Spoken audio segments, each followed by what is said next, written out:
Hari ini, tepat hari ke-15, Raffi Ahmad ditahan oleh BNN bertepatan dengan Tahun Baru Cina. Bersamaan dengan Hari Raya Imlek hari ini, dua suhu pun membaca kasus yang tengah membelit Raffi Ahmad. Benarkah Raffi masih akan terus dipenjara? Lalu bagaimana dengan karir Raffi di tahun ular air ini? Lantas seperti apa Tina Tun yang kerap menjadi host tamu dahsyat merayakan Imlek sekaligus memberikan dukungan untuk Raffi Ahmad?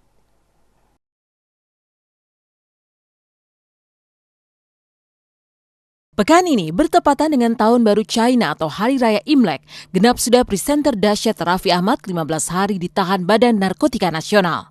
Dan di momen Tahun Baru China yang kini melambangkan Tahun Ular Air ini, dua suhu yakni Suhu Yo dan Suhu Acai melihat dunia hiburan yang tengah dibelit ular air kini. Dan bagaimana jika dua suhu tersebut melihat kasus yang tengah membelit Raffi Ahmad? Menurut Suhu Yo dan Suhu Acai, sulit memang bagi Raffi untuk lolos dari jerat hukum. Pada akhirnya, Raffi memang akan tetap dihukum, namun tak akan dihukum berat.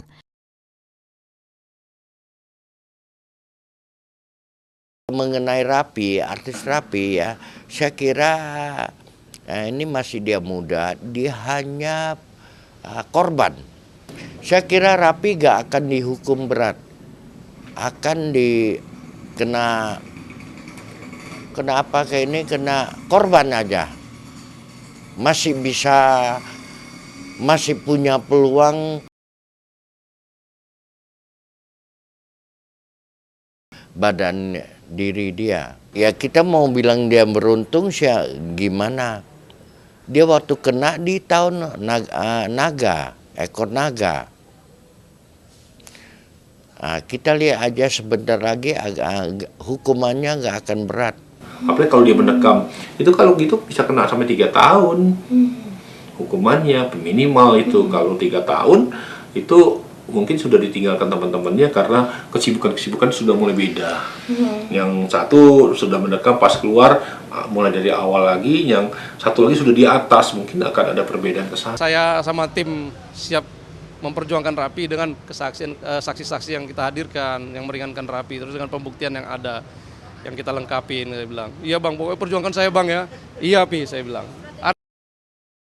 Bila prediksi Suhu Yo maupun Suhu Acai nantinya jadi kenyataan, tentu akan berdampak pada nasib karir Raffi. Sebelum serangan fajar ke rumah Raffi di kawasan Lebak Bulus, Jakarta Selatan, yang menyeret Raffi menjadi tersangka kasus narkoba, karir artis ini tengah menjulang tinggi.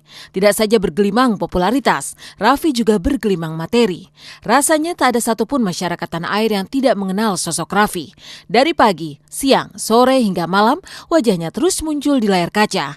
Tapi langit seakan runtuh ketika rumahnya digerebek di akhir pekan dan kemudian Raffi dijadikan tersangka. Mendekam di sel tahanan, ia pun tak bisa lagi menjumpai penggemarnya. Semua jadwal kerja berantakan. Lantas bagaimana karir Raffi di tahun ular air setelah tersandung kasus narkoba? Akankah bintangnya masih secemerlang tahun sebelumnya? Nggak masalah, itu hanya sedikit. Itu pohon tambah tinggi pasti ada angin tambah kencang. Harapan saya tuh Bung Raffi jangan terlalu putus asa. Ya mungkin kali ini udah dapat pelajaran, ya banyak perubahan sejak tahun ular ini. Masih ada punya peluang. Harapan saya juga dia akan bisa besar lagi. Pasti akan akan turun. Dulunya kan fan-fannya banyak yang tua-tua ya. Sekarang akan ditinggalkan yang tua-tua, cari yang lain lagi yang bisa yang muda-muda lagi gitu ya. Terbaca oleh dua suhu tadi membuat Tina Tun yang juga hari ini merayakan Imlek sangat terkejut seolah tak percaya. Jangankan mendengar kemungkinan Raffi tidak akan lolos dari jerat hukum di pengadilan nanti. Saat mendengar Raffi digelandang ke BNN dan dijadikan tersangka saja, Tina Tun masih sulit mempercayainya. Di matanya, Raffi sosok yang hebat dan kuat karena sejak sangat muda sudah menjadi tulang punggung keluarga. Karena itu melalui lagu persembahannya, ia berharap badai segera berlalu dari kehidupan Raffi. Jadi ya mudah-mudahan sih dia kuat, tegar dan makin selesai lah gitu, cepat selesai kalau bisa gitu. Kasiannya itu dia dia kan satu tulang punggung keluarga, terus udah nggak ada ayahnya juga gitu. Dia pun selama ini bekerja keras untuk keluarganya. Hebat loh, Raffi umur segitu udah jadi luar biasa gitu ya. Benar-benar sukses lah ya di usia muda gitu. Tapi ya ini dia ada cobaan, ada pasti masalah tuh ada. Kalau ada cobaan kayak gini ya mudah-mudahan bisa dilalui. Intinya dia laluin ini, dia naik kelas lah gitu. Badai pasti berlalu, badai pasti berlalu. Buat Raffi pokoknya tegar terus, yang kuat, badai pasti berlalu.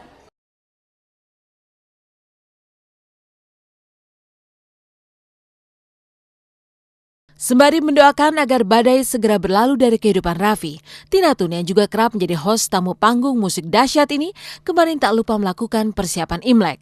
Hari ini dia bersama keluarganya merayakan Imlek dan doa untuk Raffi akan kembali ia lantunkan di hari Imlek ini.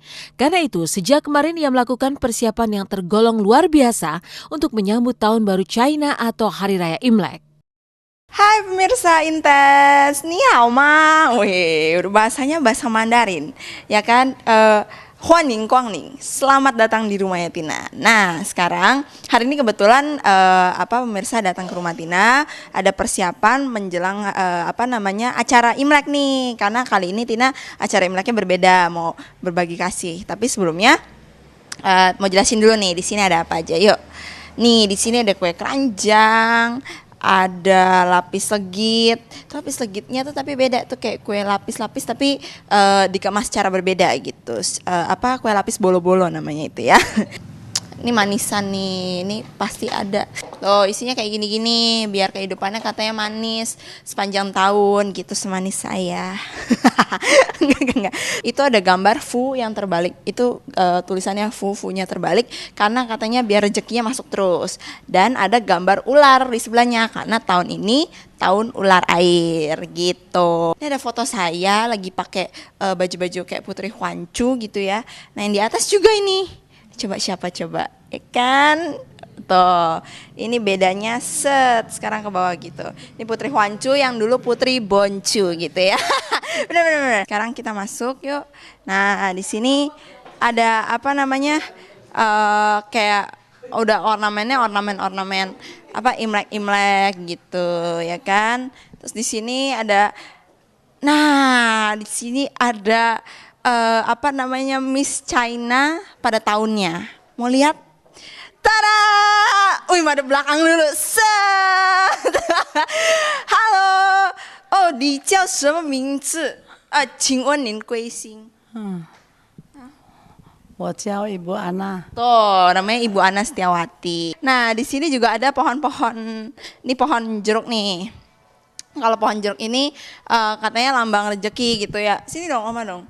Nah, ini kalau pohon jeruk nih biasanya ntar ada angpau-angpaunya gitu. Ini angpaunya mana, Oma? Angpaunya belum ditaruh. Oh, belum ditaruh, lagi diisiin. Ya, karena gitu tradisinya, pokoknya kalau yang belum nikah dapat angpau, kalau yang udah nikah ngasih angpau. Tuh, uang-uang zaman dulu yang kayak gini-gini. Ya zaman dulu kalau mau beli kerupuk pakai beginian. Lebih berat gitu. Ya, buat pemirsa Intens semuanya yang merayakan, Tina mau ngucapin Gong Xi Fa Cai, Xin Nian Kuai Le, Wan Shi Ru Yi, Shen Ti Jian Kang, Nian Nian You Yu, Xin Xiang Se Chen, panjang bener ya. Intinya selamat Hari Raya Imlek. Semoga pokoknya yang merayakan, yang tidak merayakan semuanya bahagia di tahun ular air ini. Semuanya banyak rezeki dan sukses selalu. Selamat Imlek semuanya. 每条大街小巷，每个人的嘴里，见面第一句话就是恭喜恭喜，恭喜恭喜恭喜你呀，恭喜恭喜恭喜你。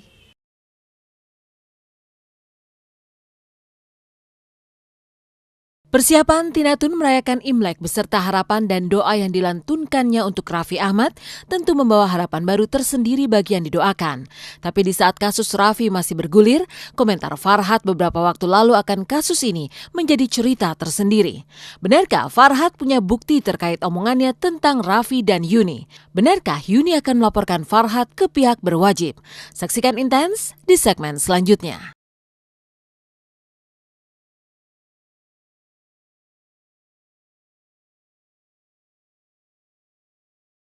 Tapi saya dapat informasi lagi dari dalam bahwa Yuni ini pernah kepergok selingkuh. Ketika kasus Raffi masih terus bergulir, komentar Farhad Abbas pasca menjenguk Raffi menjadi cerita tersendiri tentang inisial W. Lalu benarkah Farhad memiliki bukti terkait pernyataannya tentang Raffi Ahmad dan Yuni Syara? Benarkah pula Yuni akan melaporkan Farhad ke polisi? Lalu seperti apakah kasus Raffi Ahmad di mata orang-orang terdekatnya?